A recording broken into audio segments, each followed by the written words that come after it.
కాకినాడ జిల్లా సిహెచ్ అగ్రహారంలో తప్పిపోయిన చిన్నారి జ్ఞానేశ్వరి కోసం పోలీసులు విస్తృతంగా తనిఖీలు చేపట్టారు. ఇక చిన్నారి అదృశ్యమైన చోట రెడ్డి బేరెకు మాంసపు ముక్కలు సీసీ కెమెరాలు అమర్చినట్టు డీఎస్పీ తిలక్ తెలిపారు. ఇక రాత్రి సమయంలో ఏవైనా జంతువులు కానీ ఇతర అనుమానాస్పద వ్యక్తులు గుర్తుపట్టడానికి వీలుగా ఉంటుందని స్పష్టం చేశారు. అలాగే పరిసర ప్రాంతాల్లో సీసీ కెమెరాలు అమర్చి దర్యాప్తు చేస్తున్నామని చెప్పారు.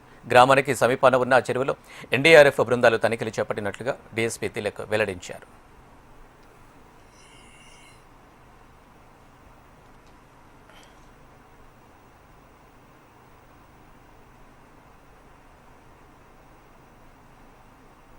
తీసుకెళ్ళి ఉంటాయని ఒక మాకు అనుమానం ఉంది కాబట్టి ఆ అనుమానము అది క్లారిఫై చేసుకోవడానికి ఈరోజు కూడా ఆ డాగ్స్లో ఫ్లాష్ పెట్టి ఎక్కడైతే లాస్ట్ సీన్ మిస్సింగ్ ఆ ప్లేస్ దగ్గర ఆ డాల్స్ పెట్టడం జరిగింది.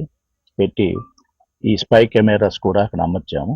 ఏదైనా జంతువు వచ్చి ఆ రోజు తీసుకెళ్ళిన విధంగా కానీ ఏదైనా వచ్చి ఏమైనా తీసుకెళ్తే ఆ స్పై కెమెరాలో క్యాప్చర్ అవుతాయి.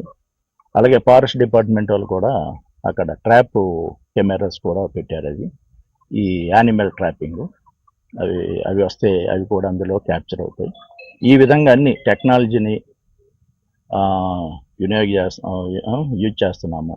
ఇందులో ఏ చిన్న క్లూ వచ్చినా ప్రతిదీ అది డెడ్ ఎండ్ వరకు దాన్ని మేము వెరిఫై చేసి అది ఎంతవరకు పాసిబిలిటీ ఈ కేసుకి ఎంతవరకు కనెక్టివిటీ ఉంది అనేది వెరిఫై చేస్తున్నాము. ఇంకోటి కొంతమంది ఛానళ్ళు నెగిటివ్ మెసేజ్ ఇస్తున్నారు ప్రజలకి. దయచేసి అది ఇవ్వకండి.